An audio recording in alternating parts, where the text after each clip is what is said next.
పూర్తి వివరాలకు చదవండి రేపటి అక్షర శిల్పం దినపత్రికలో.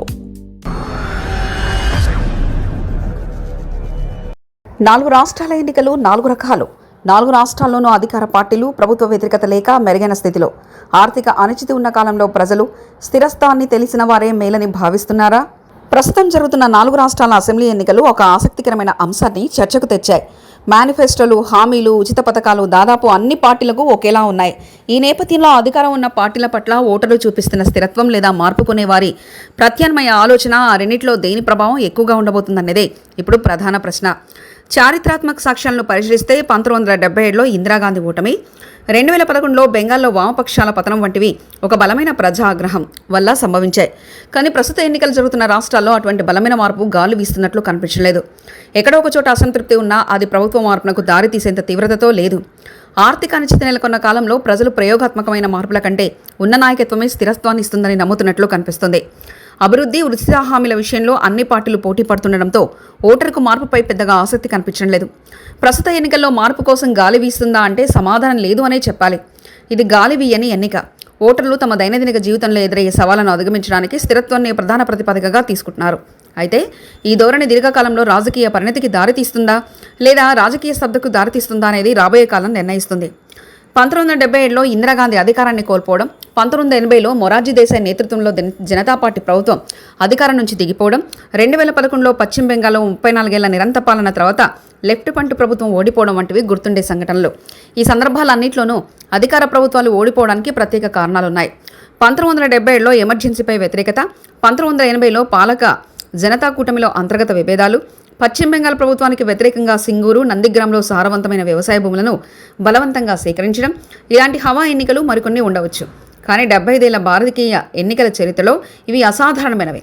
సాధారణంగా ఎన్నికల ఫలితాలను నిర్ణయించేది మార్పునకు సమయం ఆసన్నమైందా లేదా అని ఓటర్లు సహజమైన ఆలోచనే. ప్రస్తుతం ఎన్నికలు జరుగుతున్న ఏ రాష్ట్రంలోనూ స్పష్టమైన హవా కనిపించడం లేదు. అక్కడక్కడ అసంతృప్తి, నిరాశ, ఆగ్రహం ఉన్నప్పటికీ మార్పు కోసం ఎక్కడా బలమైన గాలి వీస్తున్నట్లు కనిపించలేదు. పశ్చిమ బెంగాల్ ముఖ్యమంత్రి మమతా బెనర్జీ 15 ఏళ్ల అశాంతిపూరిత పాలన తర్వాత కూడా బీజేపీ నుంచి గణనీయమైన ప్రతిపక్ష నిరసనలు ఎదుర్కొంటున్నప్పటికీ సురక్షితంగానే ఉన్నట్లు కనిపిస్తున్నాయి. ఆశ్చర్యకరమైన విషయం ఏమిటంటే ఎన్నికల జాబితాల వివాదాస్పద స్పెషల్ ఇంటెన్సివ్ రివిజన్ మద్దతు ఇవ్వడం ద్వారా బీజేపీ అనుకోకుండానే టీఎంసీకి సహాయపడినట్లయింది. దీనివల్ల సుమారు 91 లక్షల మంది ఓటర్ల పేర్లు తొలగించబడ్డాయి. ఇది ముఖ్యంగా టీఎంసీకి అనుకూలంగా ఉండే ముస్లిం మెజార్టీ జిల్లాలపై ప్రభావం చూపింది. బీజేపీ తన ఎన్నికల ఫలితాలను ప్రభావితం చేయడానికి, నిర్దిష్ట ఓటర్లను లక్ష్యంగా చేసుకోవడానికి ఎన్నికల సంఘాన్ని వాడుకుందని ఆరోపిస్తూ బెనర్జీ దీనిని ఓట్ల దొంగతనమని అభివర్ణించారు. ఈ వివాదం ఆమె ప్రభుత్వం అనేక వైఫల్యాల నుంచి ప్రజల దృష్టి మళ్లించడానికి ఆమెకు సహాయపడింది. బీజేపీ బహిరంగంగా ఎంత గొప్పలు చెప్పుకున్నా మమతా దీది ప్రభుత్వాన్ని పడగొట్టే స్థితిలో తాము లేవని ఆ పార్టీకి తెలుసు.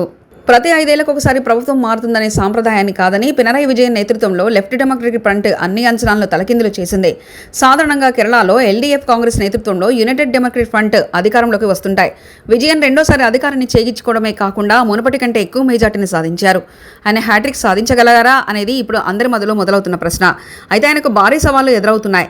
నిరుద్యోగం, పెరుగుతున్న ధరలు, శబరిమల స్వర్ణచోరీ వంటి కేసుల వివాదాల వల్ల ప్రజల్లో ఆగ్రహం ఉంది. కానీ అంతకంటే తీవ్రమైన విషయం ఏమిటంటే ఆయన ప్రభుత్వం అంతర్గత విభేదాలతో ఇబ్బంది పడుతుంది.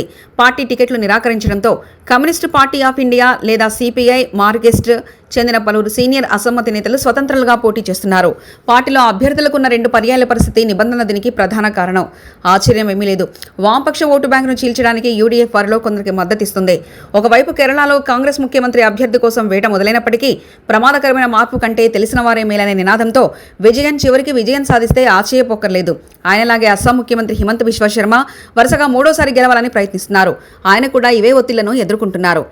ప్రభుత్వ వ్యతిరేకత, బలపడుతున్న ప్రతిపక్షం, కాంగ్రెస్ నేతృత్వంలోని అస్సాం సమ్మిళిత మోర్చా ఏఎస్ఎంతో పాటు జార్ఖండ్ ముక్తి మోర్చా జీవీవీ కొత్తగా బరిలోకి దిగింది.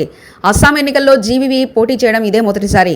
గిరిజన సామాజిక వర్గాల సమస్యలను, ముఖ్యంగా వారికి ఎస్సీ హోదా కల్పించాలనే సుదీర్ఘ డిమాండ్ను వాడుకుంటూ బీజేపీ పట్టున్న ప్రాంతాల్లో పాగా వేయాలని జీవీవీ ఆశిస్తుంది.